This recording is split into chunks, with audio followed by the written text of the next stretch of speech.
Hola, mucho gusto. Soy la doctora Ana María Valencia, soy coach nutricional y médica funcional.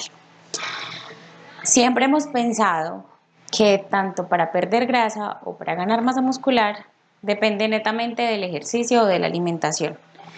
Y lo que realmente se ha encontrado es que debemos tener un equilibrio para poder lograr ese objetivo. Son muchos los factores que están involucrados en ese proceso. Si uno de ellos está alterado, no va a permitir que logremos el objetivo que necesitamos. Va a hacer que lleguemos a estancarnos. A muchos nos ha pasado que por más que comemos muy bien y por más que hacemos ejercicio, no vemos resultados. Entonces ahí es cuando nosotros entramos a buscar en dónde está ese desequilibrio. ¿Qué factores permiten que yo esté saludable? Sin importar si tengo mucha o poca grasa o si tengo mucha o poca masa muscular. La parte emocional. ¿Qué tan bien estás manejando el estrés? ¿Cómo están las relaciones interpersonales? ¿Cómo están las relaciones con tus compañeros de trabajo? Eso es muy importante. Podemos creer o sentir que no, yo manejo súper bien el estrés, definitivamente soy muy tranquilo, pero muchas veces las reacciones de estrés no es jalarnos el pelo o enfurecernos o que nos dé ansiedad. Lo podemos manifestar a través de otros síntomas, por ejemplo, problemas en la piel, problemas a nivel digestivo, un estreñimiento crónico, una diarrea crónica, por ejemplo, puede ser una manifestación emocional de que no estás manejando bien tu estrés. Otro aspecto muy importante es cómo estamos durmiendo. La masa muscular se logra o se consigue o crece durante el sueño. Entonces, si tú no duermes y estás buscando ganar masa muscular, no lo vas a lograr por más pesas que hagas. Porque en el sueño es donde se producen ciertas hormonas que son muy importantes en este proceso. El ejercicio. Entonces, sí, si hoy hago ejercicio una hora, pero no es un ejercicio bien dirigido a mis objetivos, donde me están haciendo un seguimiento, donde hay un entrenamiento bien estructurado, tal vez eso no va a permitir que logres el objetivo a corto plazo o a un plazo en el que tú de pronto quieras ya ver resultados. La alimentación. Entonces, como ya vieron en la primera parte donde Carlos les explicaba pues toda la parte de, nutricional, es muy importante entender cómo funciona, saber que no es eliminar del todo ciertos alimentos, ni que todo es tan fit, ni que todo es tan fat. Es sencillamente encontrar el equilibrio y entender de qué se trata comer y poner eso en pro de mi objetivo. Y otro aspecto muy importante es cómo está mi digestión. Entonces, si eres de las personas que te duele el estómago con frecuencia, terminas de comer y te llenas de gases, que te duele el estómago cuando te comes algún alimento, que te brotas o te pica la piel con facilidad, que te da acné, o que tienes un acné que por más que te has aplicado cremas, que has ido al dermatólogo, definitivamente no mejora, que tienes problemas para dormir bien, que se te cae el cabello, que no te crecen las uñas, que te enfermas con facilidad, que te da gripa cada mes. Ahí a nivel intestinal puede estar el problema. Entonces, si yo tengo una buena salud digestiva, como sin ninguno de todos esos síntomas, tengo una buena eliminación, o sea, no tengo ni estreñimiento ni diarrea. ¿Cómo sé yo que estoy teniendo una buena digestión, digámoslo así? Porque haces deposiciones 2 o 3 veces al día. Eso es salud. No es salud hacer deposiciones una vez cada 3 días o una vez cada 2 días. Algo tiene que estar pasando ahí. Entonces vamos a hablar un poquito sobre esa parte para poder que ustedes entiendan por qué es tan importante que si tenemos una buena salud intestinal podemos lograr el objetivo. Entonces vamos a este dibujito de acá. Groseramente, este es tu intestino. Las células de la mucosa de tu intestino son así, son unos cuadritos. Estos palitos negros que dibujé acá son la flora intestinal. La flora intestinal la obtenemos cuando nacemos por parto vaginal. nuestra madre nos la da. Si naciste por cesárea, esa flora no la obtuviste de ahí, sino del entorno, de la clínica, de la enfermera, de la familia que fue a visitarte. Cuando esa flora intestinal viene y se siembra a nivel de mi intestino, ella me va a favorecer diferentes funciones, como por ejemplo la producción de ciertas vitaminas, como las vitaminas del complejo B, por ejemplo. Me va a mejorar la absorción de otras, como la vitamina D y la vitamina K.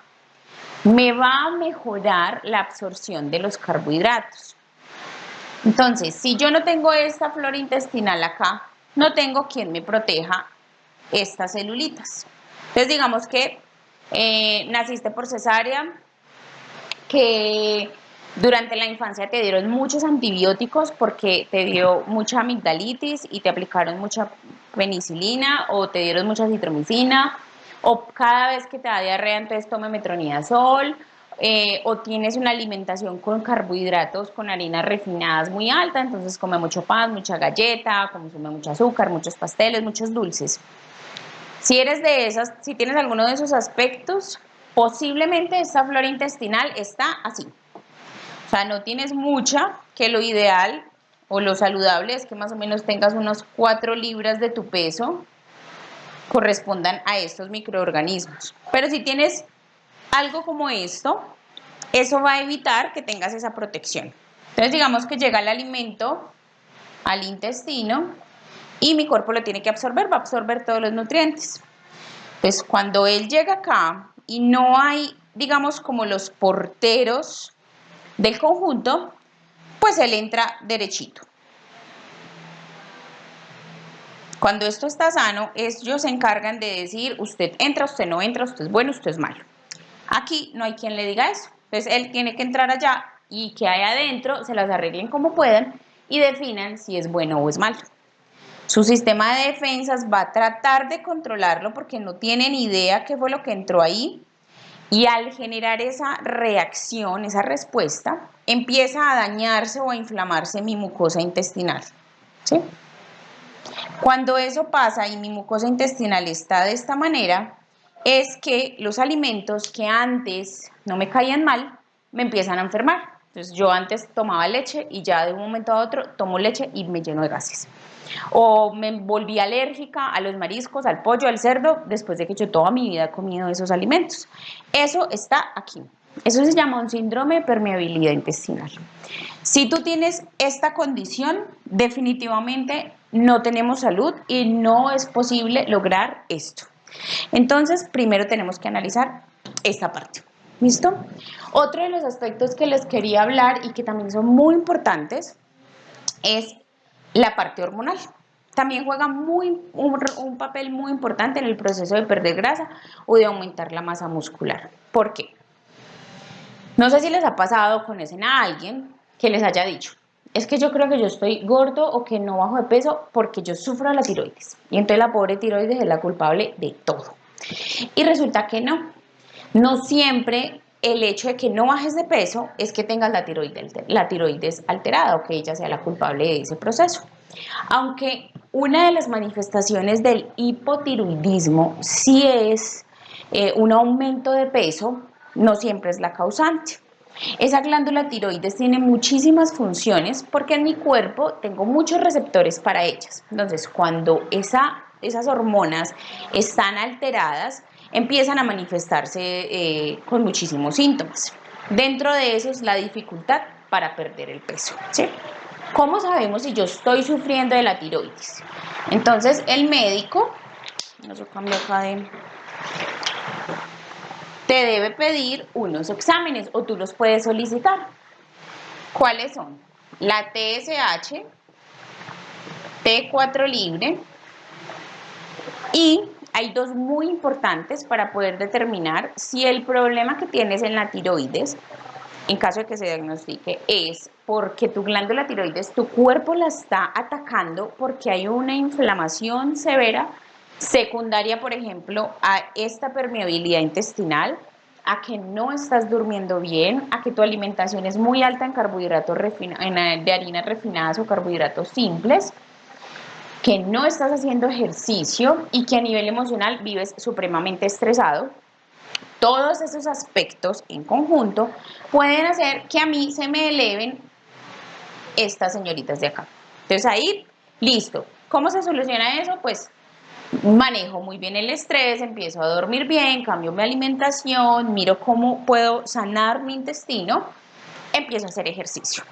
Pero si ya todo esto se volvió crónico y llevo años y años y años en este proceso, y ya mi glándula tiroides, que está ubicada acá, la ataca, mi mismo sistema de defensas la está atacando, entonces ya debo descartar autoinmunidad. Esa autoinmunidad quiere decir que mi cuerpo está atacando al propio cuerpo. ¿Cómo sé yo eso? Debo solicitar unos exámenes que se llaman anticuerpos antiperoxidasa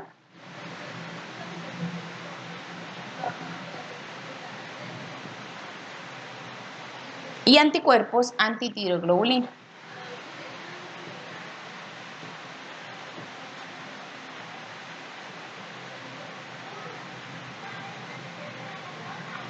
Teniendo todo este perfil tiroideo, yo puedo determinar en dónde está mi alteración, cómo lo puedo corregir y digamos que desbloquear este punto de acá. Otra de las hormonas muy importantes es la insulina. La insulina se altera cuando yo como. Cada que yo consumo proteína y carbohidratos, la insulina se eleva. Entonces vamos a mirar qué pasa con la insulina. Vamos a explicar aquí rápidamente qué es lo que pasa con la insulina para que esto nos quede claro y podamos entender por qué en muchos de los casos debemos bajarle o disminuir un poco el consumo de ciertos alimentos para poder mejorar la pérdida de grasa. Entonces, cuando nosotros comemos proteína o carbohidratos, en sangre hace que se libere la insulina del páncreas. Entonces, la insulina se encarga de coger el azúcar que se absorbió de aquí y guardarla en la célula. ¿Qué tanta insulina voy a producir? Va a depender de qué tanto o qué tipo de carbohidratos o qué tanta proteína consumí. Entonces, digamos que usted se comió una bandeja paisa y tomó de sobremesa la mazamorra con bocadillo. Entonces comió muchísimos carbohidratos. Se absorbió en sangre el azúcar, se produjo la insulina, ella empezó a tratar de meter el azúcar a la célula, pero se dio cuenta que en sangre todavía estaba muy alta el azúcar. Entonces, ¿qué está pasando? ¿Por qué el azúcar está tan alta en sangre si yo ya estoy funcionando, yo ya estoy trabajando? La insulina dice, bueno, me voy a subir. Yo voy a tratar de guardar todo ese azúcar que está en la sangre y meterla aquí a la célula. Entonces ella, muy juiciosa, empieza a tratar de guardarla, pero la célula le dice, yo ya llegué a mi 100%, yo ya no le puedo guardar más. Eso se llama resistencia a la insulina.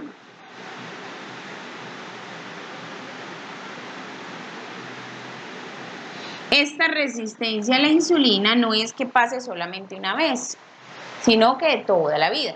Pues, digamos, llevo muchos años comiendo muy mal o comiendo, digamos, a lo colombiano, a lo que estamos acostumbrados todos a comer, que para nosotros era lo normal. Pero resulta que ciertos carbohidratos de los que estamos acostumbrados a comer y la cantidad de carbohidratos que le metemos a un solo plato, que muchas veces son 4 o 5. Por ejemplo, si ustedes en su casa hicieron sudado, entonces el sudado lleva papa. En muchas casas le echan yuca, entonces papa, yuca. Le sirven arroz, le sirven patacón, le sirven ensalada y le sirven jugo. O sea, en un solo almuerzo tenemos 6 carbohidratos. Entonces, no siempre es la bandeja paisa. Un almuerzo básico colombiano es muy alto en carbohidratos. O sea que esto es algo que se repite y se repite y se repite. Entonces, cuando de manera repetitiva por años yo tengo una resistencia a la insulina y mis tejidos ya no me reciben la insulina para guardar el azúcar, es cuando mi cuerpo empieza a dejarla en sangre. Entonces le hacen un examen de sangre de glicemia y le sale en 100. Entonces, sí, usted no es diabético, pero el azúcar está alta. ¿Qué está pasando? ¿Por qué no se está guardando allá? ¿Qué pasa? Mi hígado viene aquí a ayudarme y a decir, bueno, venga, yo cojo y le ayudo a bajar ese nivel de azúcar que no ha podido guardar en la célula porque usted está comiendo mucho carbohidrato. Entonces, el hígado, ¿en qué convierte ese azúcar? En triglicéridos y en colesterol. Entonces ahí es donde usted le hacen los exámenes y le salen altos. Pues, pero ¿de dónde? Si yo todo lo cocino en air fryer, si yo no consumo chicharrón, yo no frito, yo no utilizo aceites, yo como muy bajito en grasas. Porque el problema no es la grasa, el problema es el azúcar que se me está quedando en sangre, que la insulina no puede guardar aquí en la célula y que mi hígado tiene que convertir acá, porque si no, pues usted se va a convertir en una persona diabética. ¿Listo? Entonces, eso con el pasar del tiempo se puede convertir en un hígado graso. Entonces, le hacen una ecografía y le sale esteatosis hepática.